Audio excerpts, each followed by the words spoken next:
about Atlanta as an important model for how cities can work as a community. And so this allows us to have these interviews in the archives. Scott, other people may come to different conclusions or may want to, be interested in different stories, different aspects of what comes out of the interview. So it's one of the things that we're doing as part of the Andrew Young policies. Okay, wonderful. Well, I'm sorry I had to cancel the first time. I had pink eye. Your grandchildren will do that too. Grandchildren do that. It's just, God, it was miserable. Yeah. Was, Well, but I'm over. I'm clean. You don't Harvey's worry. very, he has a new grandbaby, so Congratulations. They're worth the risk. Yeah, they're worth the risk.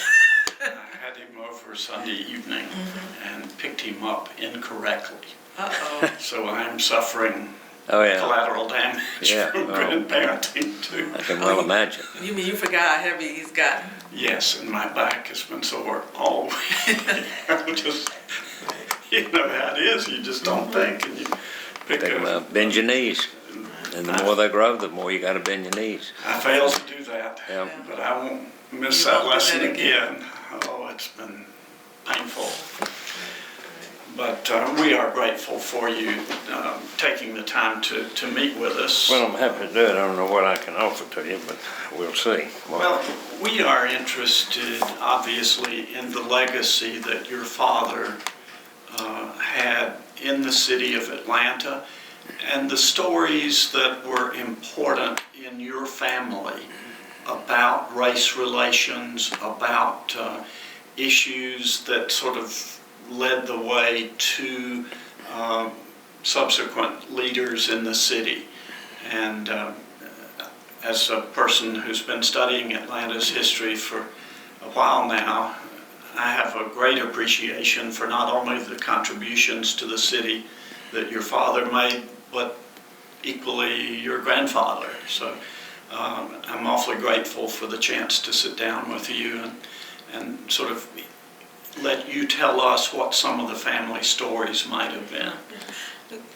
One of the things that's emerging for us is these sort of themes of that in Atlanta there has been a tradition that people who are doing well also really give back to the city, are involved in volunteer activities and do things to shape the city in a general way that may not directly benefit them. And so we're sort of trying to get at what some of the foundations of that tradition are. And so really with the idea of trying to keep it continuing as an ethic in the city's leadership. So we have actually started with actually just asking people how they came to have their own career in Atlanta, because it is still a choice, always to be here. So if we could just talk about how you, sort of how you came to start your career in Atlanta. Well, I was born here, which I guess is the beginning point, and I think obviously so many people that are born here choose to remain here if there's nothing that's compelling that would cause them to want to go somewhere else. There was nothing compelling that caused me to want to go somewhere else. I guess that's saying I was happy with my upbringing and the environment in which I was immersed as a young man. And so when I got out of the Army in '69, I came back to Atlanta and went to work. Been here ever since. I'm yet pretty provincial and parochial sort of person in that I live 100 feet from my parents' home where I grew up. We built a house next door. Pretty bland life. Well, it's an interesting thing because John Portman has a similar story that his office is walking distance from where he grew up in Atlanta. Yeah. So that sort of, I guess, was there anything about Atlanta, about that upbringing that, made you want to sort of be here, be, sort of stay in this environment? Did you feel like there was anything, especially having been in the Army, anything special about Atlanta? Well, I traveled, in the Army, I traveled, I was stationed in Germany, but I traveled to a lot of foreign countries growing up as a young man, and they were all wonderful experiences, but I had no reason to think I wanted to go somewhere else. It might have been a matter of just following in the footsteps of where my family roots were. I think that's maybe the best answer I could give you. My mother's parents grew up in Atlanta. My father's parents moved here as very young people, so there were a lot of roots here. They were from Rome, as I recall. Or Dalton. Dalton, Georgia. I knew that he had been in business at some point in Rome, selling typewriters, and decided to relocate here. That's exactly what happened. He was studying for the law in Dalton, Georgia. This is Ivan Sr. And somebody came through Dalton trying to find a rep to sell typewriters, and my grandfather took that on. And it didn't take him long to sell a typewriter to everybody in Dalton that was going to use one. And he said, I need a bigger market. So he moved to Atlanta and started selling typewriters in Atlanta. And that led to the office supply business, which he started in 1902, as I recall, with a partner, a fellow named Charlie Marshall. And Charlie Marshall had no children. So somewhere in the 50s, it was Ivan Allen Marshall Company. They dropped the Marshall since the Marshall family did not survive with no children. It just became Ivan Allen Company. Grandfather was one of the first to become a civic leader in Atlanta, one of the pioneers of the Atlanta Chamber of Commerce, what is now the Atlanta Convention and Visitors Bureau. What recollections were in the family about his civic activism as you heard those stories around the table or in the inn or where? My mother said that my grandfather was a huckster.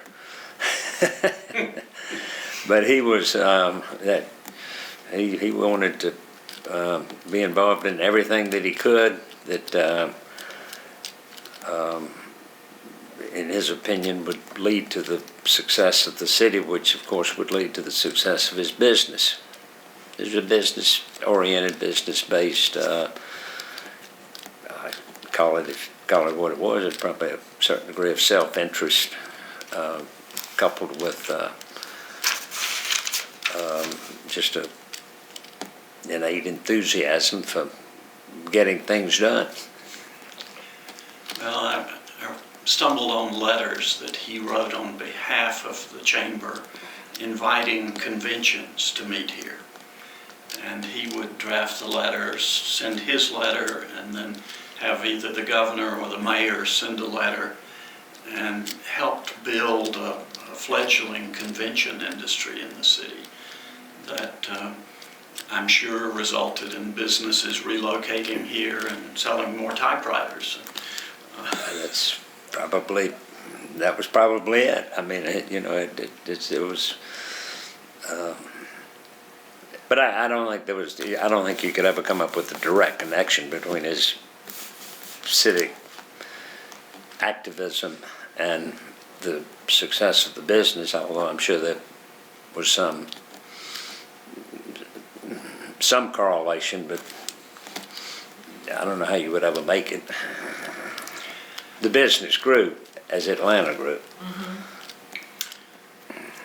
Your father took over a successful business and then became president of the Chamber of Commerce, developed a plan for the city's further growth in the 1960s, and then used that plan as a platform to campaign for mayor. That's correct. Were you old enough to remember these days, or what was your recollection of that transition to political activism as well as a business leadership role? I'll make sure my phone's off as well here. There we go.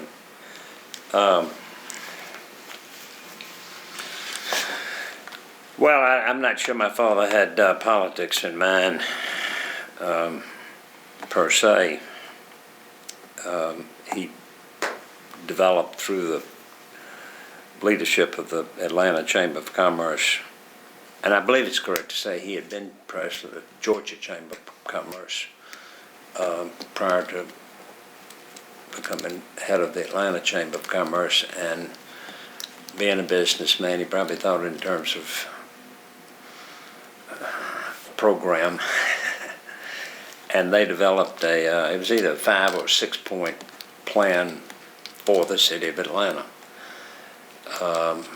Stadium, major league, sports, civic center, completion of the expressway, airport improvements. And those are documented somewhere, whatever they were. And that was his charge, as it were, as he became, when he became head of the Atlanta Chamber of Commerce, to have the business community work toward the completion of, or the implementation of each of those points. Somewhere in there, a guy named Mills Lane, who was head of CNS Bank, sent out well, if you would know this, Hartsfield had been mayor for 10, 15, 20 years in the 40s and 50s. And there was a guy named Lester Maddox who was challenging Hartsfield's leadership based totally on the issue of integration that was bubbling up not only in Atlanta but all over the country at the time. And Hartsfield was aging, and I don't think it was the opinion of a lot of people that he was up to the job of taking on, the task of taking on the firebrand Lester Maddox.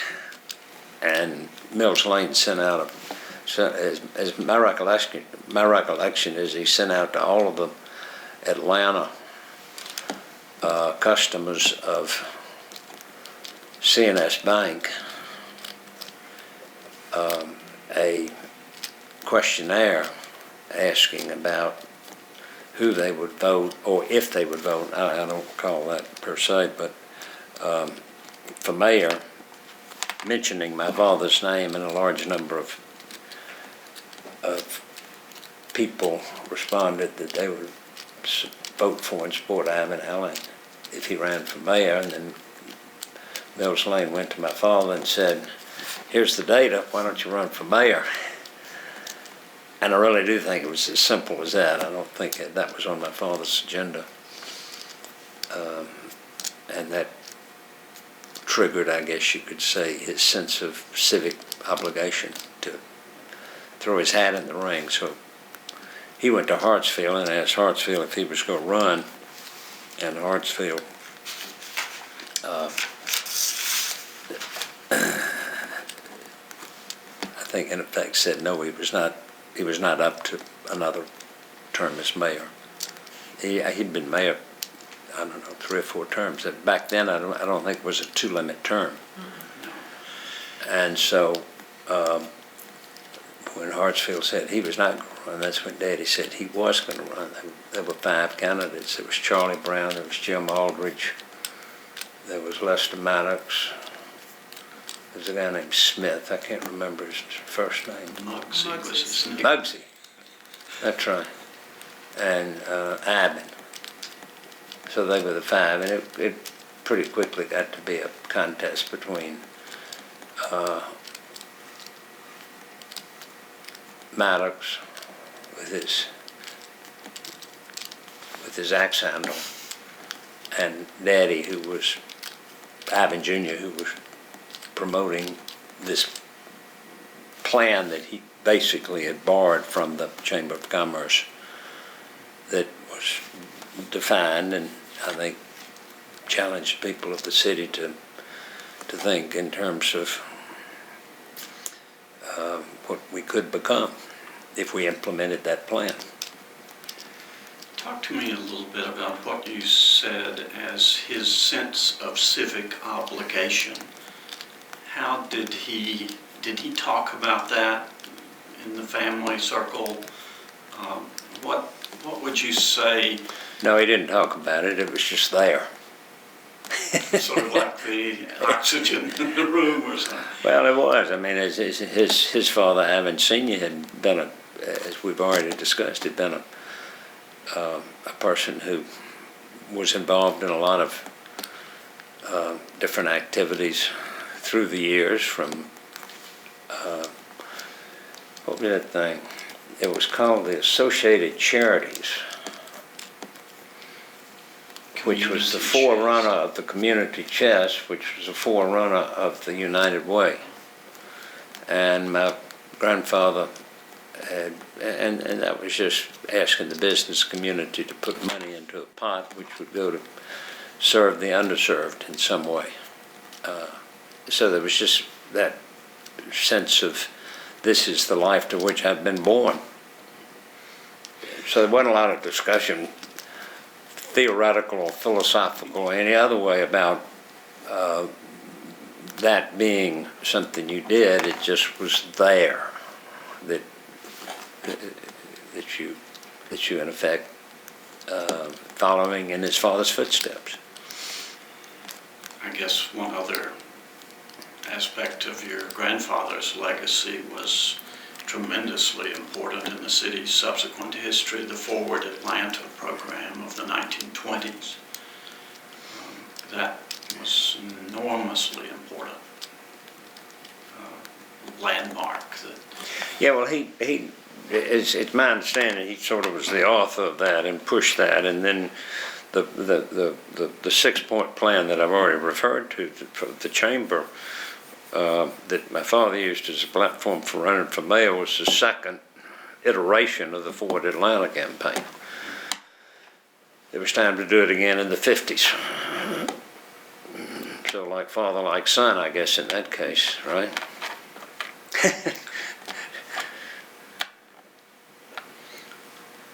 So it was just something kind of in the, just the expectation. It wasn't really discussed, kind of how you. No, I don't think it was discussed. I think it was a sense and a feeling and a embedded type of obligation, I guess would be the right word, that was sensed by my father, and that was in our family. On my father's side, there was none of it on my mother's side. They sort of drifted away in terms of the Inman family is, although there's some names floating around that have to do with Inman, which was my mother's family. They've never been never contributed much in a civic way to Atlanta. But you know, there was a Swan House up there, was the Inman home. The Inman Park was named after great uncle, I can't remember. But it was developed by Joel Hurd. It was just that Joel Hurd and Samuel Inman were raconteurs together, and Hurd had already developed a park downtown Atlanta that he named after himself. So he was asking my great uncle Samuel Inman what he thought ought to name this new area of Atlanta that he was developing, a residential development that he was going to run an electric rail car too. And so his raconteur friend came on and said, "Why don't you name it after me? I'm your best buddy," which he did, or so the story goes. I've always admired Mr. Hurt's enterprise in having the real estate development, the trolley line, and the skyscraper building that bears his name. Yeah. You could live in the suburb, commute, and work. And I always tell my classes, if you sold lunches on the trolley line, he had you coming and going. Had you coming and going? He sure did. Yeah. But an amazing contributor to the city's legacy as well. Yeah. The election that you were speaking of a few moments ago with the 5 contestants, one of the names that comes up in your families and particularly your father's political life is Helen Bullard. No one else has talked about her. Tell us a little bit about her role in your father's campaign administration. Well, I don't know where Helen Bullard came from. She may have been an advisor to Hartsfield. She may have been a political advisor to Hartsfield, but I don't know that for fact. Mm-hmm. But I do know that my father engaged her to assist him in the campaign. She was a very large woman, and she smoked unfiltered Lucky Strike cigarettes incessantly. And I can remember the big old ashtray sitting there. But she was the David Axelrod of Abbott Jr.'s. I mean, she called the shots. She was the political strategist. She knew the city from a political point of view. You got to remember, I don't think my father paid much attention to the city from a political point of view when he ran for mayor. He knew it from a business point of view. But he needed someone that had the awareness of how politics worked in this city. And that's why I say I think she came out of the Hartsfield group. And she was the advisor to him. There were 2 other people that were involved. There was a guy named Charlie Smithgall up in Gainesville who had a reporter or an editor. I mean, he was on the staff of the newspaper up there that the Smithgall family owned, named Sylvan Meyer. And Charlie Smith, you know that name? I don't. And Charlie Smithgall and my father were classmates at Georgia Tech. And when Daddy decided to run for mayor, Charlie Smithgall said he wanted to send Sylvan Meyer to Atlanta to work in the campaign for Abbott Jr., which he did. Now, I don't know whether he commuted or, I don't know, but he and a young man named Charlie Weltner, who was a young attorney here in Atlanta, and I don't know if he was an independent. I don't know if he was associated with the firm or whether he was just an attorney on his own, but Sylvan Meyer and Charlie Weltner were sort of the administrators of the campaign, if you will. Helen Bullard was the strategist, if I had to give him a title. And following the election, Sylvan Meyer, as I recall, went back to Gainesville and continued with the newspaper, and Charlie Weltner shortly thereafter ran for Congress. I think he became the 5th District Congressman of the United States House, as I recall. There were several points of triumph, such as the building of the Braves Stadium, the attraction of the Braves. Were there other high points of your dad's 2 terms as mayor that were significant in your memory? Well, history would probably be a better reflection of the significant But sometimes the family stories are more important for other reasons. Well, this year marks, I think this year marks the 50th anniversary of the Paris plane crash. The History Center, incidentally, is doing a very big project about that, so there's an awful lot of good resource material that's been developed by the Atlanta History Center to commemorate the 50th year anniversary of that. And that was, of course, a great tragedy when 100 some odd of the arts leaders of Atlanta perished in that Paris plane crash. I think that was the first significant event to which leadership had to respond, and history probably says he responded in a very unique way. He got on an airplane and flew to Paris, and there wasn't anything he could do. Everybody was dead, but at least he was there as the spokesman for the all of the families who had lost, in many cases, husband and wives, perished. But it wiped out the entire central core of Atlanta's arts community in one fell swoop, which was retrospectively, it was pretty damaging in one sense to the arts community, because these were the leaders, these were the supporters, this was where the resources for the advancement of the arts was all centered, and they were gone. And so that would be an example of and there are pictures that have been prominently seen by probably a lot of people when he returned from Paris, the haggard look on his face after he'd been over there helping identify people. But more than anything else, sort of giving the folks in Atlanta who had lost family the sense that someone was caring for them in a way that they could not care for themselves. That was probably a seminal event, at the first. What about the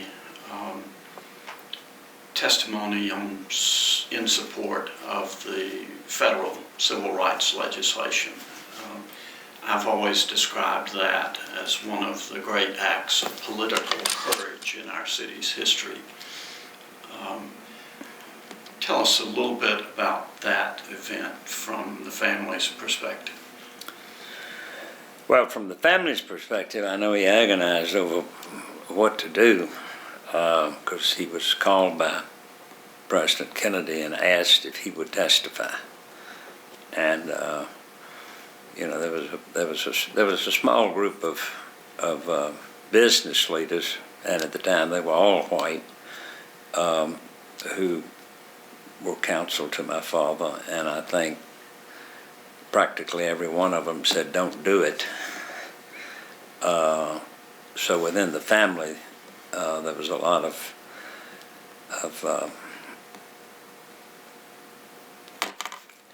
not open discussion, but a lot of thinking and agonizing over whether or not it should be done. And of course, he did choose to testify on behalf of it. And a lot of his long-term friends wouldn't even speak to him after he'd done it. For a while, anyhow, until maybe they began to realize that it was the appropriate thing to have done. And that awareness only came about as maybe over a period of time as other cities suffered from some of the anti-integration activities that they engaged in, and that was probably the turning point which allowed this city to not engage in those sort of anti-integration. I mean, it was federal law at that point. So, what's the issue here? But a lot of people like to say, well, Birmingham chose the road, one road, and Atlanta chose another road, and that's made the difference in the success of the two cities. Birmingham at the time, I think, was probably considered a comparable southern city in many ways with Atlanta, but they never survived the path they took in the 60s with respect to integration. The efforts to achieve a voluntary desegregation agreement sort of led up to that testimony, and the fact that the voluntary agreements kept breaking down and businesses would sign the agreements and then very quickly forget about them and resegregate. So I think he had... Sounds like the North Koreans, doesn't it? Huh? Sign an agreement and forget about it. He had had that experience of attempting other efforts with the business community in the city, and they simply had not worked. And so I've always admired the act of going up there and testifying. Must have been a difficult decision to make. One of the other very interesting episodes was the Summerhill, sometimes called the Summerhill riot. What is your recollection of that event? The same as everybody else's. He got on top of a car. What kind of courage did it take to go there in the first place? Well, my father said it's probably the stupidest thing he ever did.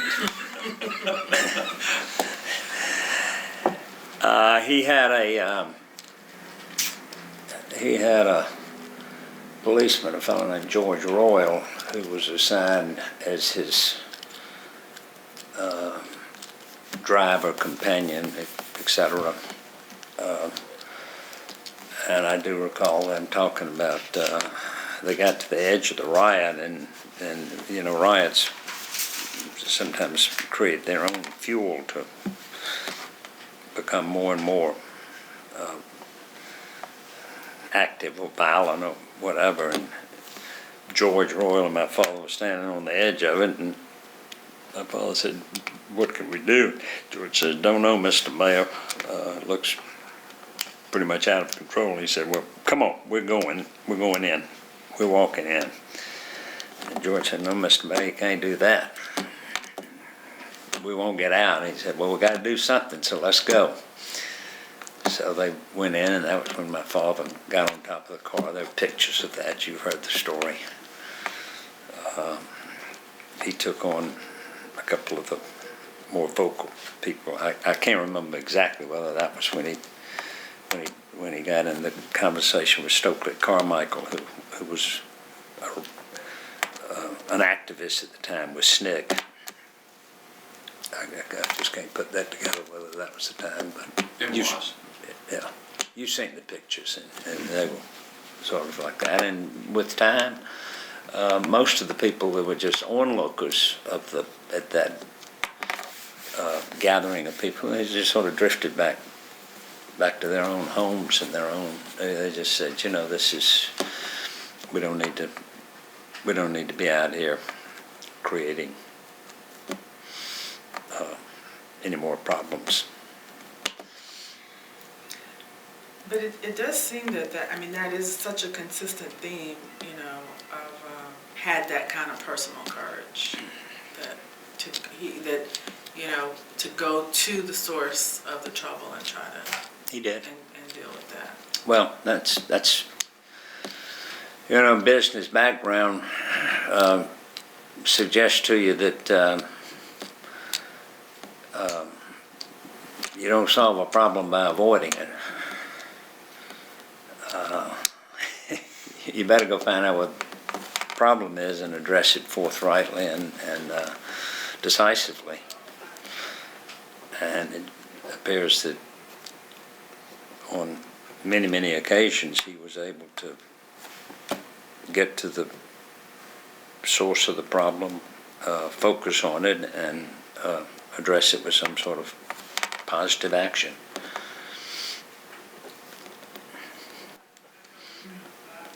Was that something that was talked about much around the dinner table? I mean, that sort of philosophy of how you address problems? Well, I'm sure my mother and father had conversations about it. My older brother during the 60s was off at school and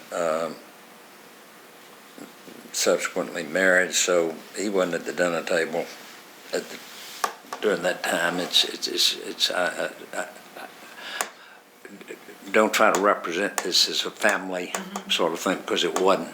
I was off at school, and then I was in the Army, so I wasn't there. I had a younger brother who was in the 60s, was in his teens, so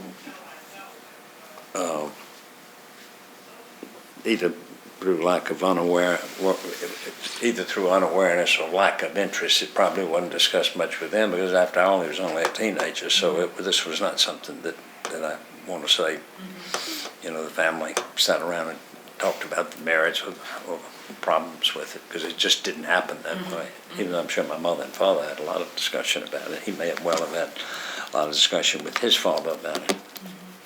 I haven't seen you died in 1968.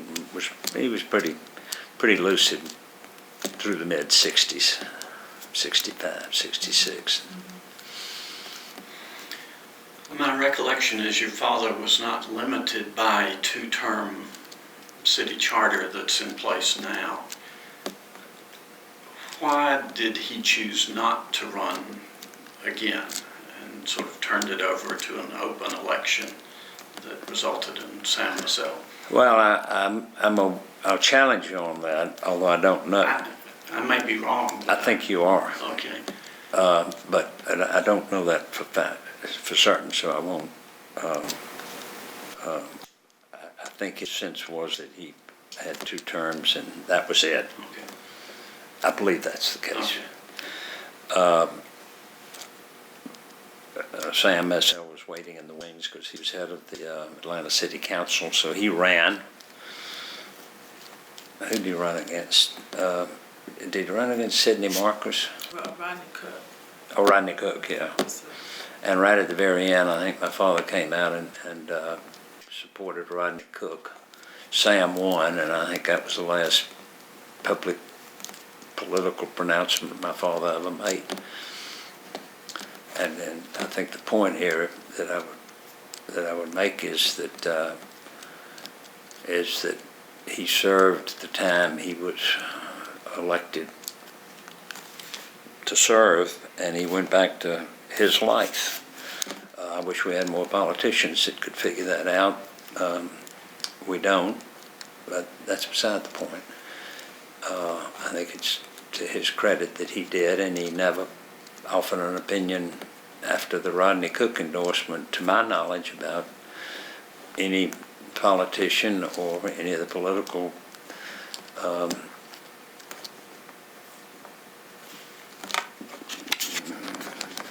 or governmental activities that were occurring in the city. One of the things that I would just like to Which, have, if you think about it, it sounds kind of strange in today's world. Everybody has an opinion about everything. Everybody's got an opinion about everything, and everybody that's been there wants to. I mean, I saw Elder Bush just came out with some sort of comment. I don't know. I don't pay much attention to those myself anymore, but one of the legacies of your family is your mother's involvement with the Atlanta History Center. right. And I'd like to have the archive reflect that legacy as well. When did she become engaged in that? Was it a lifelong commitment or something she took up later in life? It happened in the 60s, or probably early 60s, because I remember I was in college at the time. But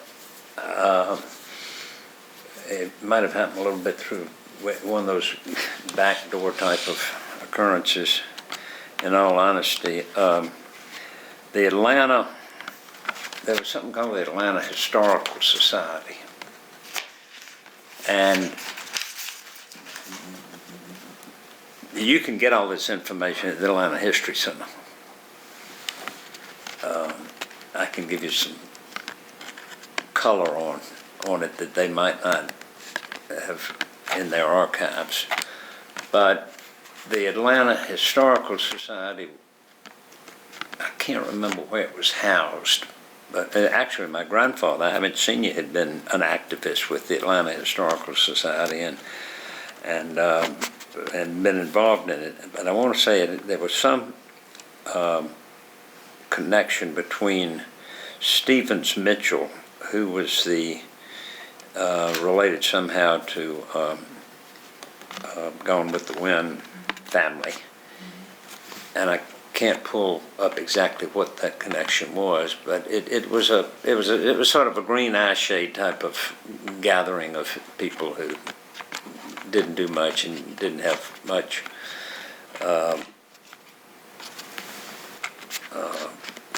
vision or ambition for the historical society. Well, so that was the scene, and then the Inman home, which was the Swan House, 27 acres, as I recall, came up for it needed to be disposed of by the family. They were not going to. It was owned by Edward Inman, who was the son of.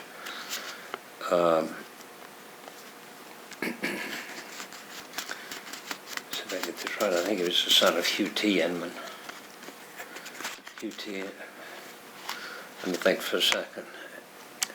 Annie Inman married John Grant, and Emily McDougall married, I want to say married Hugh T. Inman, who built the Swan House, and I may be wrong about his having built it, but anyhow, he died early after the Swan House was completed, and Emily Inman, she was from McDougall, from somewhere in Alabama. She lived there for a number of years, and she left it to her son Edward Inman, who did not want to live there, wanted to sell the family estate, so it came up for sale. And my mother, and I did actually, I had this lengthy discussion with her about it. This was early 60s, because I was in college, or just out of college. She got it in her mind that the Atlanta Historical Society should buy the Swan House. And she hadn't been an activist in the Atlanta Historical Society at the time. She was aware of it and had some family connections with it, but so this was a family house, albeit not. It was her aunt that had lived there, for the Emily Inman that had lived there. But anyhow, she went and got on her horse and went out and started raising money. And of course, back then there was only one source of money, and that was Woodruff. And she got a big grant from Woodruff, and they ended up buying the Swan House for the Atlanta Historical Society. And went through all the.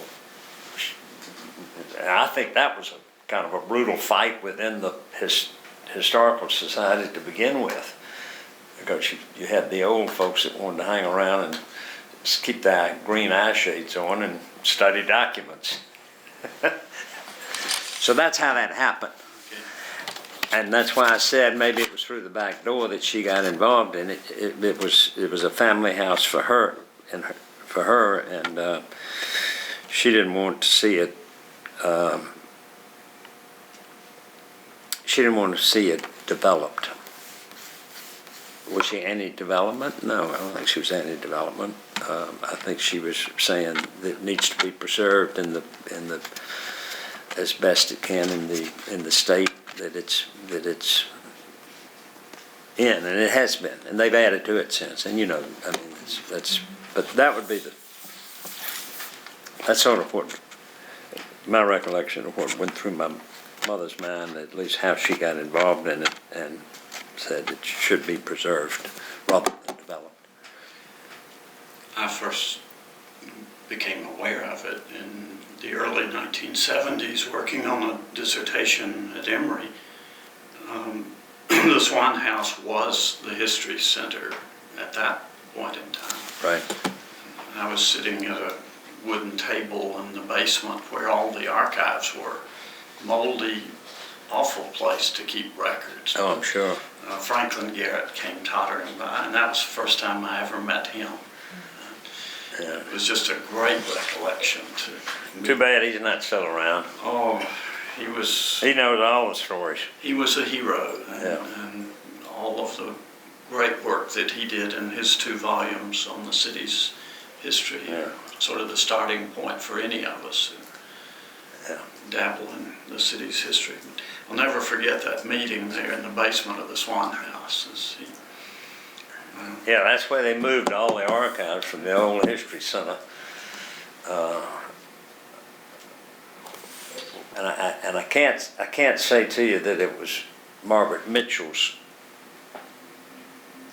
anything having to do with Margaret Mitchell's house, because I don't know that, but somehow the name Stevens Mitchell, there's a relationship there between Stevens Mitchell and Margaret Mitchell. I don't know if it was son, nephew, or Nephew, I believe. Nephew. But Stevens Mitchell, who had control of her estate for many years, and may still have control of her estate,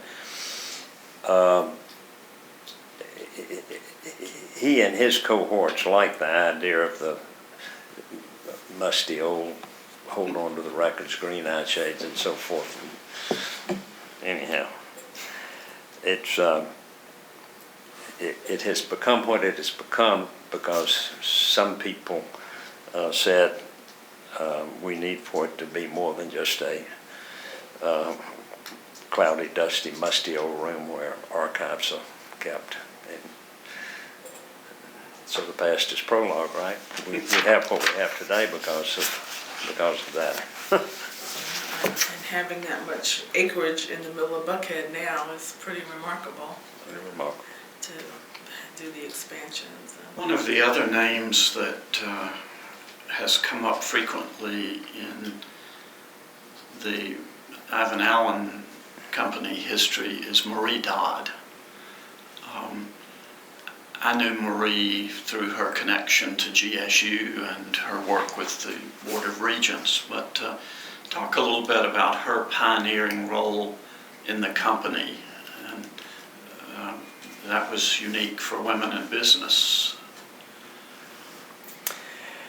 Well, Marie became what she became because she was extraordinarily capable and very, very smart and extremely ambitious. And she did not choose to be a stay-at-home mom because she didn't have any children. That's only has some humor in light of all that nonsense that went on yesterday and the day before with that lady that said something about Anne Romney being never worked a day in her life. With 6 kids. Pardon? Someone with 6 kids. Oh, it's just been all over the news for the last 48 hours. But she went to work at Ivan Allen Company in the advertising area, and she was extremely good at it.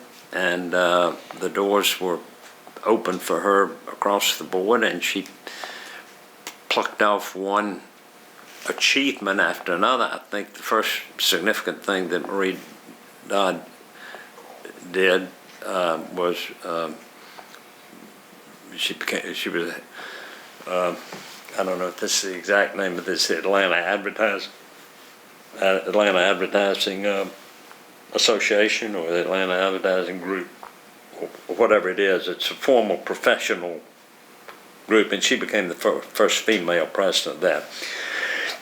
And then she went on to be the female first in a lot of things. She was the first female member of the Commerce Club, which I'm sure that was engineered by my father in concert with the leadership of the Commerce Club, who said, this can't be an exclusive men's club. As you know, she was, or as you have stated, she was first female chairman of the University of Georgia Board of Regents, I believe. I could be mistaken on that. So there was just one thing after another. Now, was she the right person in the right place at the right time when the sensitivities were we need to break the gender barrier, and therefore she was the one that was acceptable to everybody and so forth. Well, yeah, I mean, and she was acceptable, but she was extremely capable and very smart, and she probably had more ambition than she did intellect, but that's all right. She was a very attractive and comfortable person to be with, and lives in St. Simon's now, I believe. Retired down there about 10 years, yeah, 10 or 12 years ago.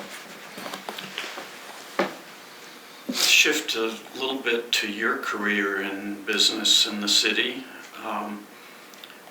and the general theme of the Atlanta way of conducting business.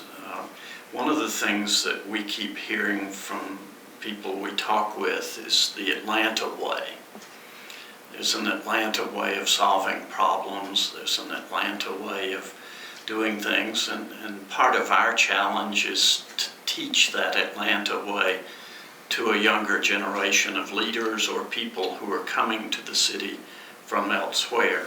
How would you, since you have been a part of the city's business leadership in your own right, how would you describe is there a unique Atlanta way of doing business and of solving problems outside of business? May not be a well-framed question, but... Well, I know where you're headed on this.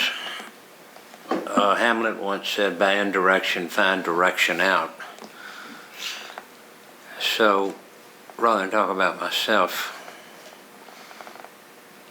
let me talk about Ivan Jr., okay? And then give you some direction if you want to pursue it. You may not want to pursue it because I don't know what your time schedule is or how deeply you want to get into it. But you mentioned my father's legacy. Well, that's sort of an interesting concept in the abstract, in my opinion.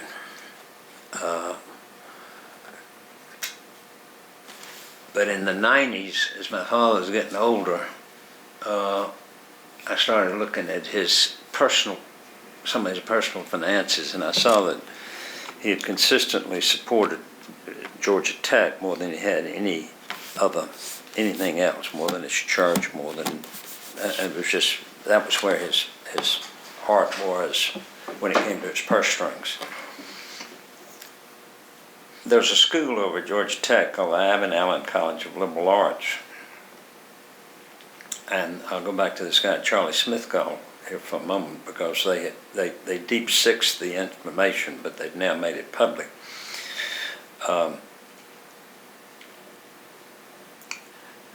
It's a circuitous approach to get to the question you've asked, but the background, I think, is relevant here.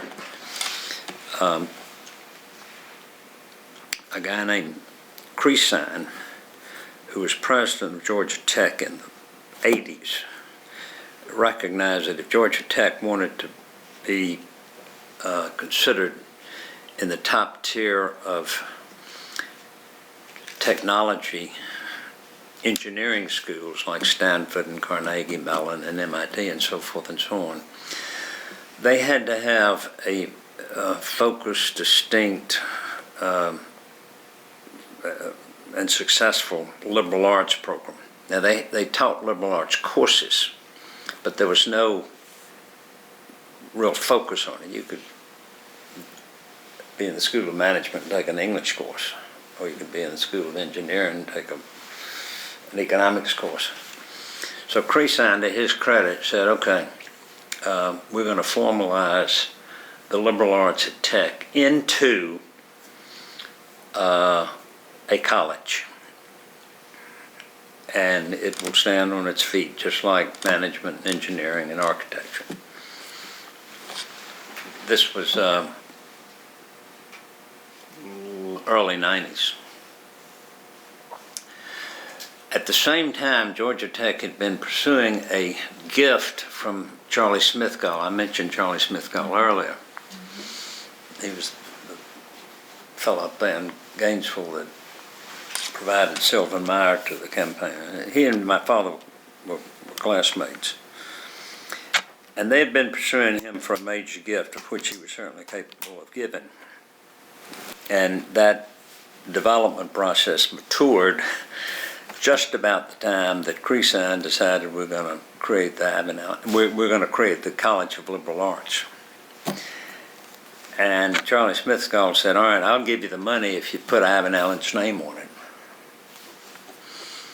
And as I said, that was deep sixth for the lifetime of Charlie Smithgall. He didn't want anybody to ever know about it, why that was done.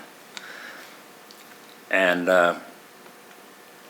so that happened. Now you have the Ivan Allen College of Liberal Arts. It's got its name on it. And in the 90s, as I thought about my father and his interest in life and so forth, and I spent a lot of time talking to him about it, I realized it focused on Georgia Tech. And I went to Tech, to the then development office at the Ivan Allen College, director of development, who's now deceased, but anyhow, I said, look, y'all got the name, and it's a brand. If it were, the city of Atlanta has totally failed in any sort of recognition of Ivan Jr. as a significant historical figure who has shaped the city of Atlanta, because they got, I don't want this to sound the wrong way, but they got politicians that are more interested in their own name recognition than they are in grasping their heritage. I drove out the other day, and I started counting the number of names of people that had been put on streets and highways and parkways and so forth, and it sort of reflected the point that I'm talking about. Daddy never wanted his name put on any street. And we'll get back to Ivan Allen Jr. Boulevard in a moment if you'd like to, because that's an interesting story in and of itself. But anyhow, so I'm talking to and parenthetically, I'll tell you, there was another name put on the School of Management. It was called the Dupree School of Management for a while. He was the guy that started Applebee's, but he defaulted on his pledge, so they took his name off. So today, there is only one named school at Georgia Tech. It's Ivan Allen College of Liberal Arts. But, it's like naming stadiums. If somebody wants to give them enough money, they can get their name on any one of those schools. There's some buildings over there that have people's names on it. It's the only named school. You can appreciate this being in an institution. With the name school. With the name school.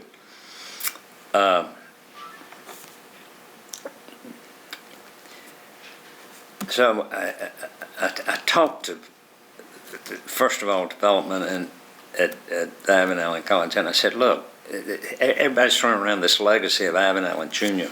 business. I said, if you're going to have the name, you might as well figure out if there is, in fact, a legacy, and if there is one, what is it? Which is exactly what this project is about for the Andrew Young School, so. What is the legacy? Right.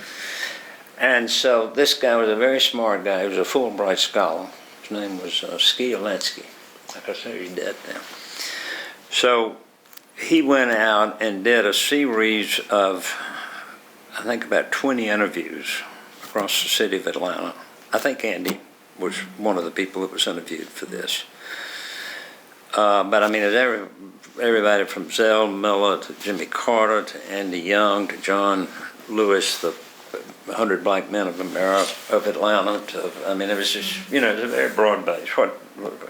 And he compiled all this information and basically came up with a written document that said, yes, in fact, there is a legacy, and here's an academician's take on what the legacy is.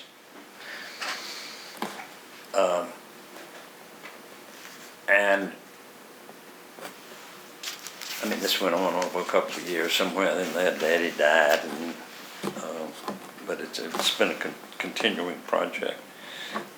And 2 or 3 years ago,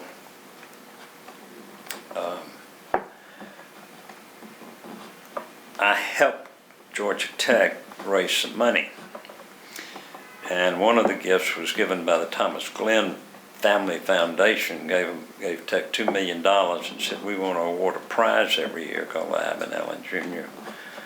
Prize for Social Courage. If you want to remember something, remember Summerhill, or remember testifying in '63. And we want this prize to be given on it doesn't have to be an annual prize.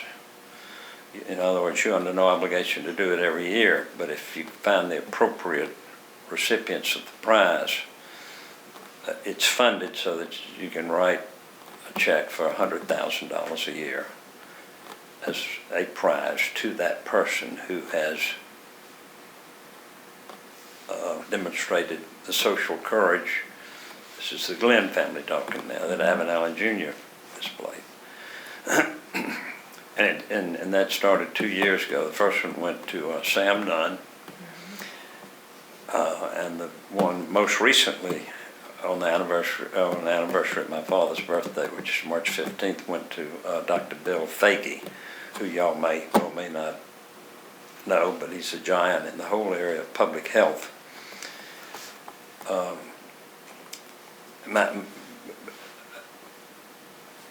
Where I'm trying to get to on this little rabbit trail I'm going down is there's an enormous amount of legacy documentation and writing and thinking that has been compiled at Georgia Tech and Hugh Inman Allen College, which you might, as an academician, research might find extremely interesting. May not have time for it, but anyhow, it's there because it was done. And the new president of Georgia Tech, Bud Peterson, came in a couple of years ago, and he picked up on this. And he said, we want to prepare our students not only as good academicians, but we want to prepare them for a life of, I may be paraphrasing it, but it's best I know, civic and social responsibility as community citizens when we give them a Georgia Tech degree. So they took this whole concept of this Hugh Inman Allen Jr. legacy branding and so forth and so on, and they developed something called the Hugh Inman Allen Initiative, and it became a part of their strategic planning. They haven't done a good job of advertising this or putting it out there to the community at large, but it will happen over a period of time because they've got this award that's associated with it, and this is in the disciplinarian now where their effort at Georgia Tech is to make sure that their students have a sense of responsibility and involvement and commitment that we are sitting here saying Ivan Jr. had, who was a graduate of Georgia Tech. Where did it come from? Well, you know, that's one thing, but can we document it, and have we documented it? Yes. Have we established that there is a legacy? Yes. What is the legacy? That's written down. So these kids that are coming through Georgia Tech are now being exposed to this, and it's still in its embryonic stage, but it's going to become a very powerful tool for Georgia Tech going forward. And I will say to you parenthetically, at the time, I made a decision early on, back in the 90s, that if there was going to be one locus for the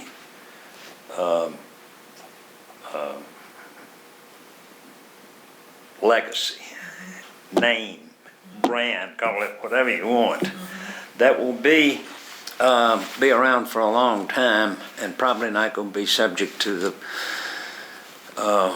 whims of politicians to change it. It will be Georgia Tech.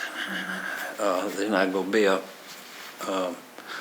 group of city council people 20 years from now that'll go change the name of Georgia Tech. It just won't happen. And now Tech has incorporated all this in. All right, so I've taken a long time to circle around and kind of give you, Harvey, some of this. I think your question sort of started off on the whole legacy issue, and what, I mean, it was directed at me, right. And I said, well, I don't want to talk about me, I want to talk about him. That's what the interview's about. And so, to the extent I'm involved, I've given you part of the role that I've played, not with my legacy. I mean, you know, I'm just a kid that came along and didn't want to get into politics because it didn't appeal to me, and I did what I did in life. But at the same time, I did try to recognize something that was going on that was something that all of Atlanta should be proud of, and nobody's ever really taken the effort to set in place a vehicle or the mechanism to recognize what he had done and you know how quickly people forget, you know. I'll give you an example. You want an example? Mm-hmm. This is a great example of what I'm talking about. Ivan Jr. and Maynard died within 2 weeks of each other, 4 or 5 years ago. Two mayors, two fallen mayors. So the city goes crazy. We gotta do something to honor these two fallen mayors. So they appoint a commission. Shirley did. Pete Carell and Jesse Hill were the co-chairs of it. And they held public hearings. How are we going to honor these two people? Now, I don't want you to think this has an edge on it. This is just what happened. Mm-hmm. So they have these public hearings. And these public hearings go on. They had 3 of them, I think. It might have been 4. And they come up. They hear all these people that are down there saying, we got to honor our mayors and the following, blah, blah, blah, blah, blah, blah. And it was a very emotional time for the city because it was emotional in that Maynard was a young man. And at those public hearings, I asked a family member to go to those public hearings, one of my daughters, because she was in between getting out of college or something. And there were, at every public hearing, my daughter, white, and at best, one other white person. And the rest of the people there were black. Saying, we got to do this for Maynard, we got to do this for Maynard, we got to do this for Maynard, we got to do this for Maynard. Unbelievable pressure. And so what happened, Maynard gets his name put on the international terminal.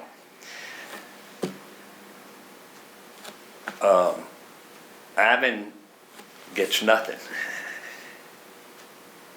Predictably, because nobody's down there. Brandon, Raven, you gotta do this, you gotta do that. But it's instructive, I think, in that it gets back to the point you asked me earlier about his service. He served for the time that he was there to serve, and he went back to living his life. He did what he was called to do and what he was challenged to do, and then he turned it over to other people to carry on. And you mentioned Ivan Allen Jr. Boulevard, I think. That had nothing to do with the city until the very last minute. That was an idea that came from A.J. Robinson at the Central Atlanta Progress. And at the time, the aquarium had been built. And there were transportation issues getting to and from the aquarium, and they needed to widen that road that would be on the north side of the aquarium, which was an extension of, I can't remember what the name of that street was. It's not important what it was, but they'd already built the bridge some 10 years earlier. And A.J. got with a fellow named Hal Berry, who was the developer of downtown Atlanta at the time. He had come out of the Portman organization, and he was developing what's now known as Allen Plaza.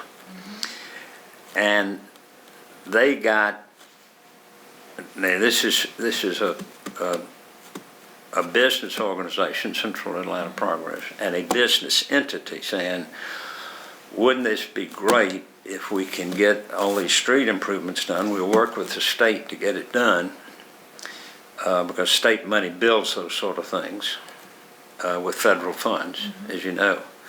And oh, by the way, Barry wants to call his development Allen Plaza. Comes to the family, can we put the name Allen Plaza on it? And I said, well, not for free. So we agreed that on a price that would be given every year, remitted to the Metropolitan Atlanta Community Foundation, which seemed like a reasonable thing to me, and it finds its way over to Georgia Tech or to the United Way. Sort of interesting intrigue here, isn't it? probably leading you to think of more questions, and or maybe I'm boring you, I don't know. But anyhow, so now you've got Central Atlanta Progress, you got a private developer, and then they're working with the state, and Bernie Marcus is not having insignificant influence because it's his aquarium. And they get all the funding together, and they create it. And then all of a sudden, the city of Atlanta says, "Oh, yeah, this looks like a good thing. Well, we'll come down to the dedication of the plaza and the official naming of the street." It was kind of like, "Oh yeah, this could be important for the city." Somewhat amusing to those of us on the periphery that know how it happened, and bewildered a little bit that. But anyhow, the commission on Junior and Maynard, out of that came the naming of the International Terminal, and they said, we think at some point in the future we need to have a mayor's park. That was the official recommendation, in addition to the terminal. That was the way to sort of acknowledge Ivan Jr. And then the commission kind of gave their report, and then Campbell went to jail and said, well, we can't have a mayor's park because we've got a felon in the mayor's, and so we won't do that. And so, the city still hadn't gotten around to doing anything for Ivan Jr., which is fine. I don't want anybody to misunderstand what I'm saying, but it's totally predictable. And that's why Junior is having his legacy developed at an institution that will survive the whims and or the negligence of the city itself for all the reasons you can well imagine. There had been talk at one time of... How's that for an explanation of some of the things you never really think about, but it sort of gets into. There was a presentation before the city's design commission to designate a part of the area adjacent to the stadium to honor your dad. And I've never seen that. Well, that was. I think that was Sam Massell, wasn't it? That was... No, I don't think Sam got involved in that. He was out there running the Buckhead Coalition. That was a councilwoman named Carla Smith who was pretty active in wanting to see something done, and she hooked up with a guy named Cecil Alexander, who really wanted to do he wanted to be the design person to create some sort of symbolic something or other, and that was self-serving. So they didn't get the support of the Allen family on that. Nor did the Civil Rights Museum get the support of the Allen family. I said, we're not going to throw our hat into that ring just to be a footnote to what's really going on here, which is. Well, I won't go there. I won't go any further on that one.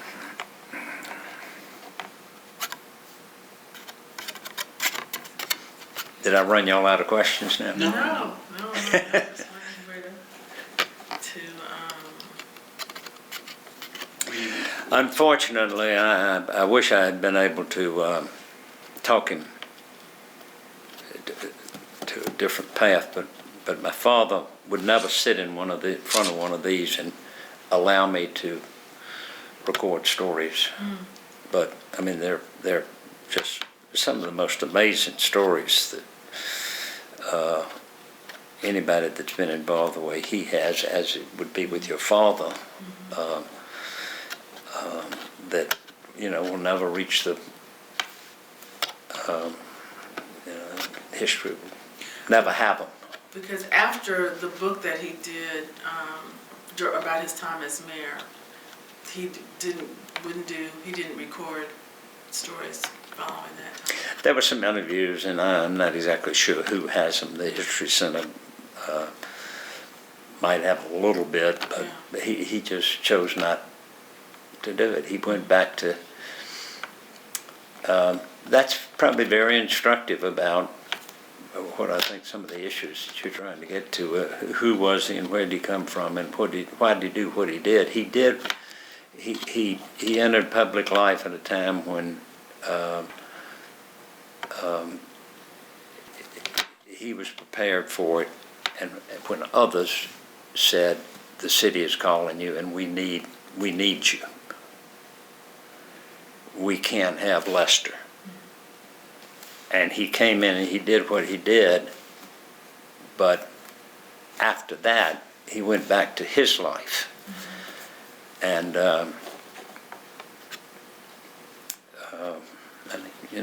he was, when he got out of office, he was in his 60s, and he served on he still stayed involved in the family business. He served on some boards, and had a very happy period of golden years. Played a lot of golf. He didn't play golf for 8 years, but he shot his age after he got out of office, because he went back to playing golf. I want you to talk a little bit more, since I've not seen any public notice of it, of the ways that Georgia Tech is embedding this legacy of citizenship and community service into their institution. How are they moving toward that goal? You'd be better served asking Tech. Okay. Because I can tell you that it's defined, it's named, it's embedded in their strategic planning. Probably the Department of Public Relations over there, and I can't recall the guy's name, could give you could give you some information on it. I have a conversation scheduled with a woman from Tech whose name has escaped me Is now. it the dean of the Inman Allen School? No, a woman who is working on an oral history project there. And, Oral history of what? Tech alumni. Do you know of this project? No.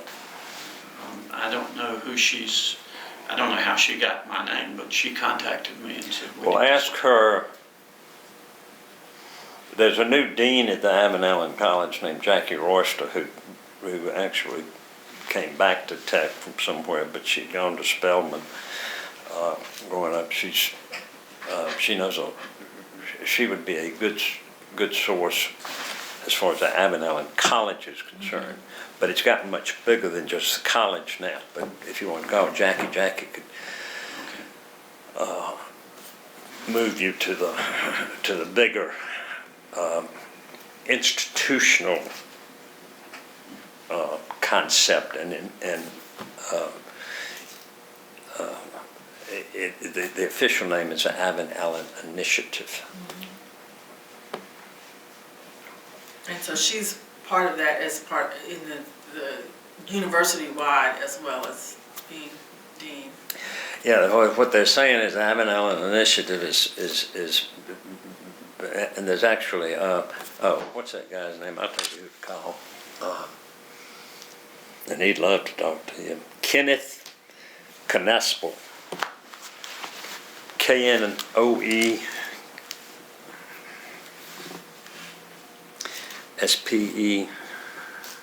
Spel, I think is how you spell his name. But you could get to him through the Inman Allen College. He is in charge of the institute, and I believe it's called the Inman Allen Institute. Okay. And that makes it interdisciplinary and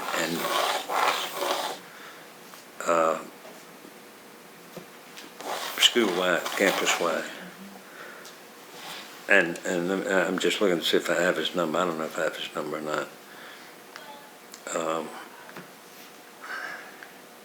No, I don't have his number. I can find it.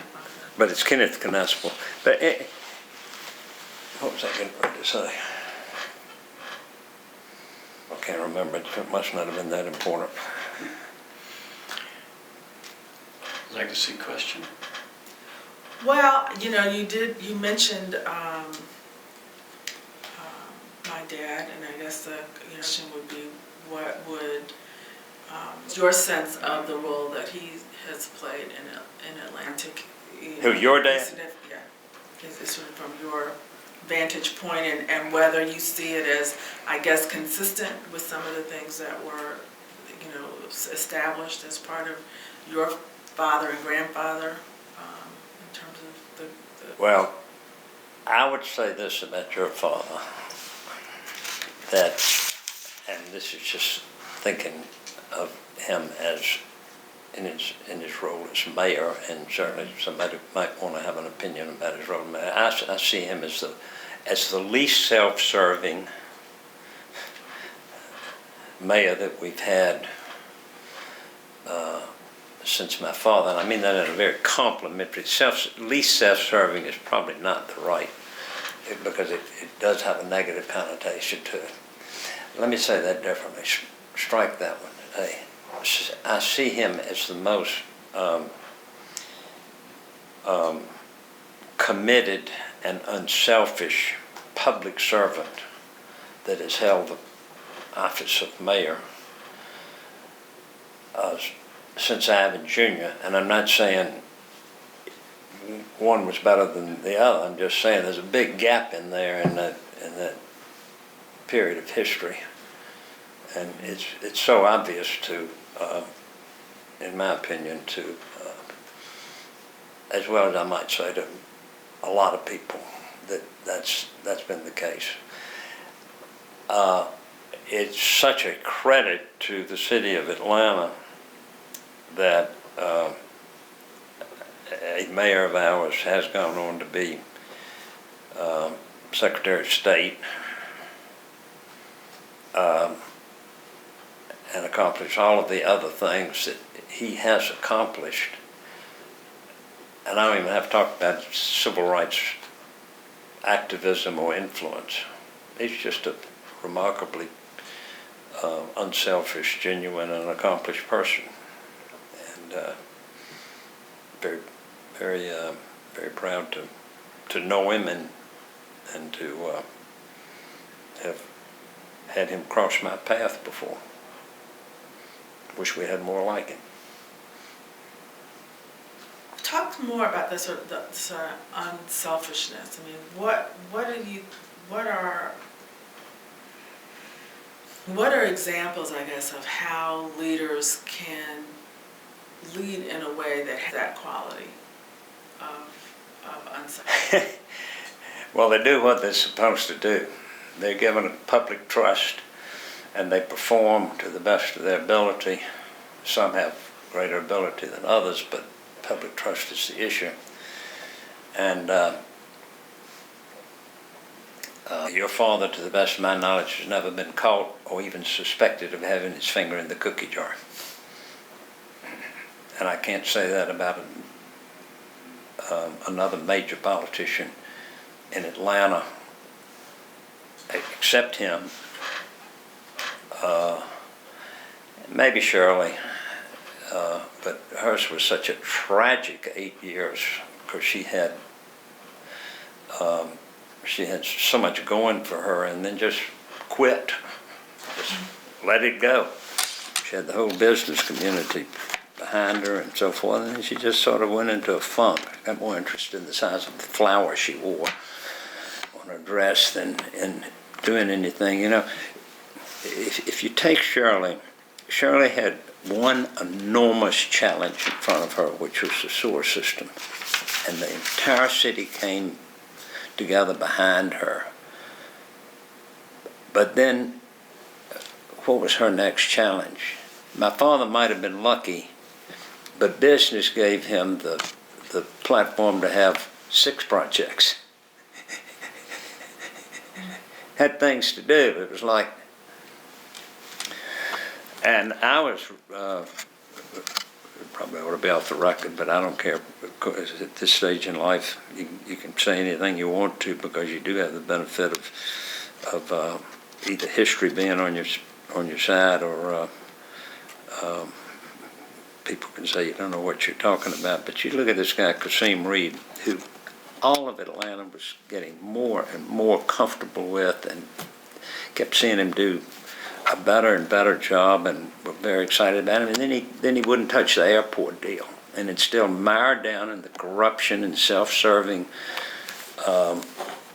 legacy that Maynard Jackson put in there. And everybody knows it, nobody can catch him. But who's kidding who about follow the money? That's why I say at my age I can say it. And it's so sad. It is so sad that we have to have that type of government in our city today.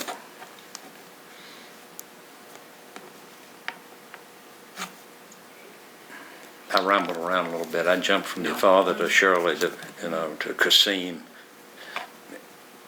And all of a sudden, in one fell stroke, because he protected the money, his credibility plummeted with people that he was beginning to get behind him. Now, it's going to be interesting. The demographics of Atlanta are changing, I understand. It's going to be very interesting about the color situation in Atlanta over the next 20 years.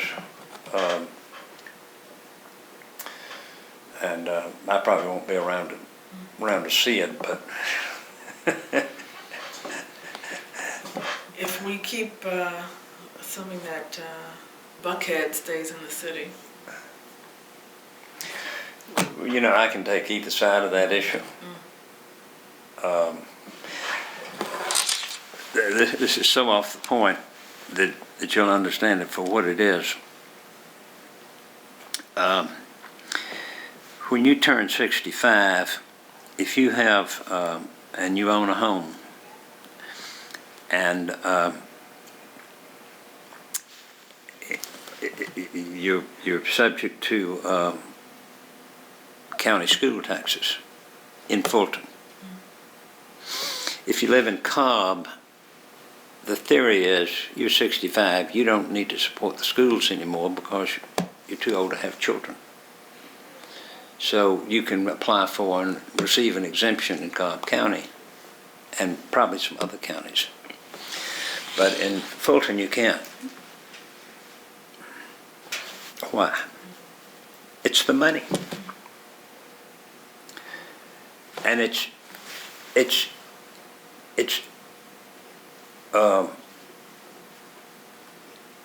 unfortunate that it's that way. But it's just it's sort of a specific. You got somebody at the door? Oh, I think she must know we'd like some water. No, I'm fine. My point here is it's unfortunate because that is a north side, south side issue that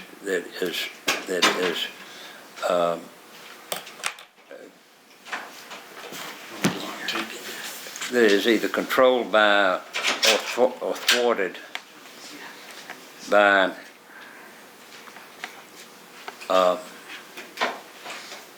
thank you. Either controlled by or thwarted by race. And I know race gets back to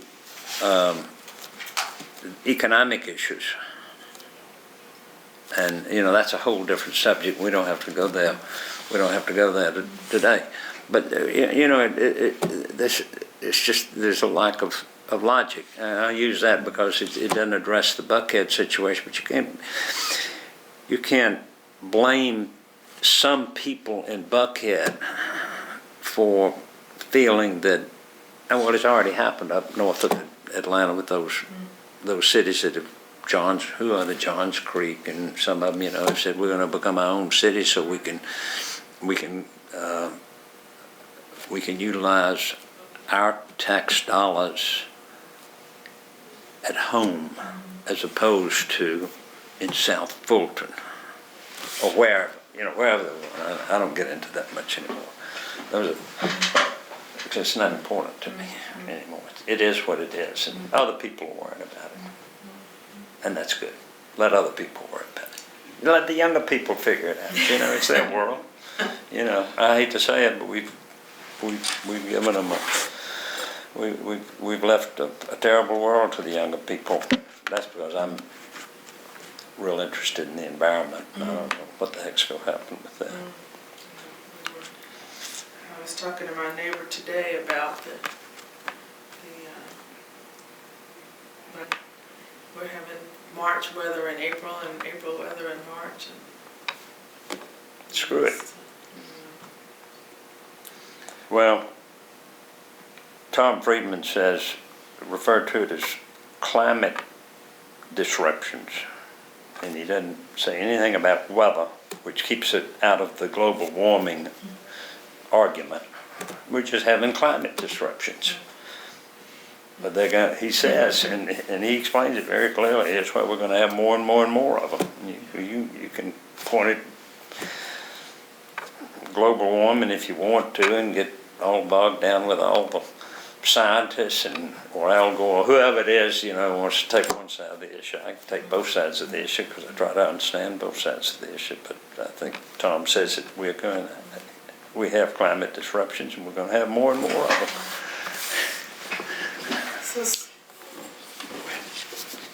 So looking forward, I guess what would you hope would be issues that Atlanta's leaders, you know, would begin to tackle? Good thing that young leaders could work on today that would consistent with the kind of, you know, legacy that your father has had. Well, going forward, I would hope that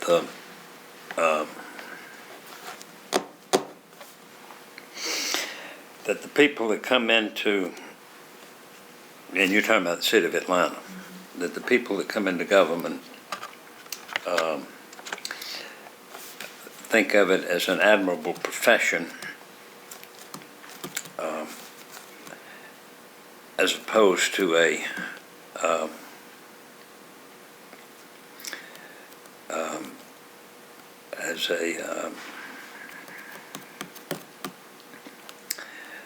place to locate for their own comfort. I'm going to give you an example. A lot of examples. They're always good. My father had one driver, George Royal, I referred to him. And when he testified in Washington, they sent another policeman out who stayed out at our house just because he got all kind of threats of, you know, the lesser Mannixes that were going to bomb his house and so forth and so on. So you could make the argument he had two people working for him, but really there's only one person. When Maynard ran for his second term in office, he called me up and he said he'd like to have lunch with me. I said, why is that? He said, well, I want to talk to you about supporting me for mayor. And I said, fine, I'll meet you at the Commerce Club. So we went down to the Commerce Club. I got a private room because I figured it might be a private conversation.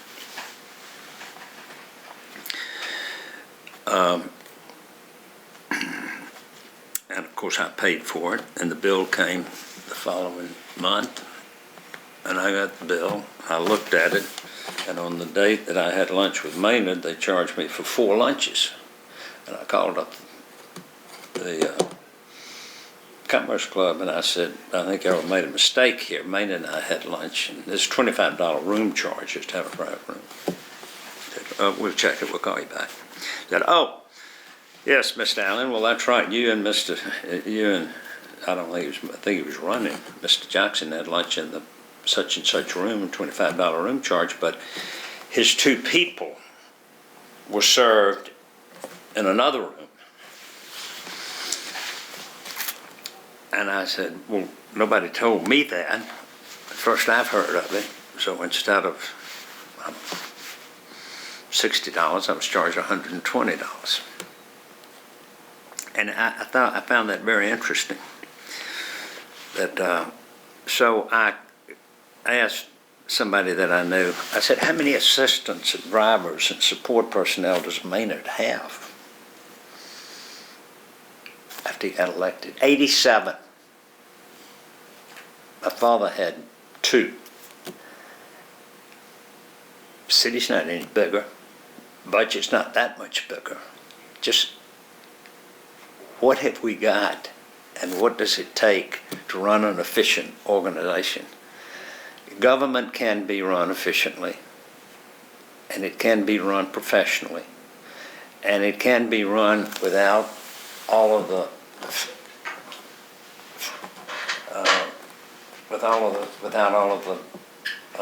feather bedding if it's done by professionals. And that's what I would hope we could move toward in terms of the city of Atlanta. Unfortunately, it's very difficult to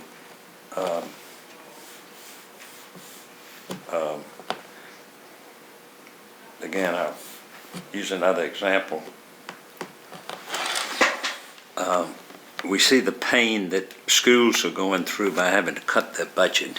There's no such thing as a school that would think, an institution that would think they could operate on less money as opposed to more money. But these are some of our hard choices, and I think I would hope that we would have professionals that could understand that from a limited resource point of view, that we have got to do things more efficiently because people are better qualified and more professional in their service to the city, whether it's political or whether it's professional. By professional, I mean whether they get on the payroll or not. I want to thank you for taking the time to come and meet with us. Rant and rave, huh? No. This is what we engage people to do, is to come and share their perspective and their vantage point with us. we certainly appreciate your willingness to do so, and we hope these will be interesting for folk who are scratching their heads over our city 100 years from now to look back on and see a very important legacy in our city. Well, I hope it'll be important too. I hope nobody impugns the person that was recorded here. You have my encouragement to edit out any of my more opinionated statements, of which We will. I have learned though, and I'll share this with both of you, that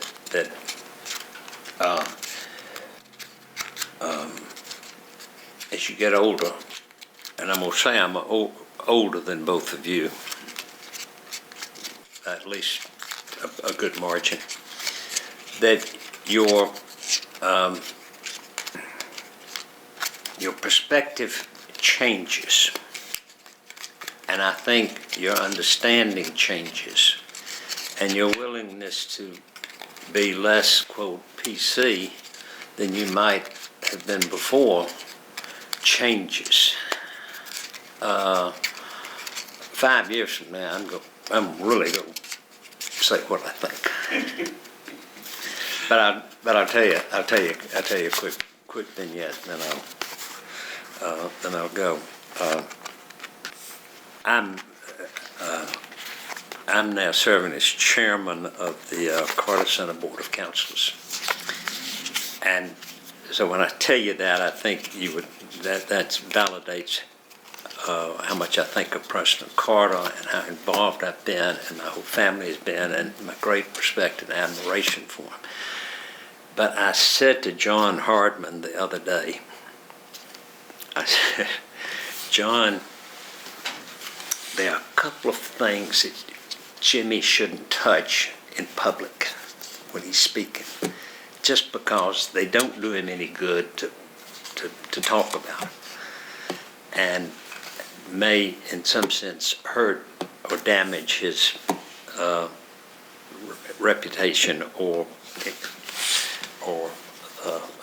might turn some people off from fundraising, because that's one of the big issues you always have.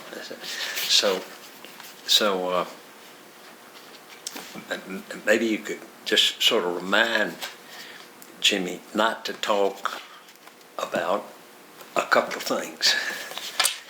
And John said, it was really funny, he says, well, we think we're better off not telling him, because if we tell him not to talk about something, we will remind him that it is something, and that might be what he remembers to talk about.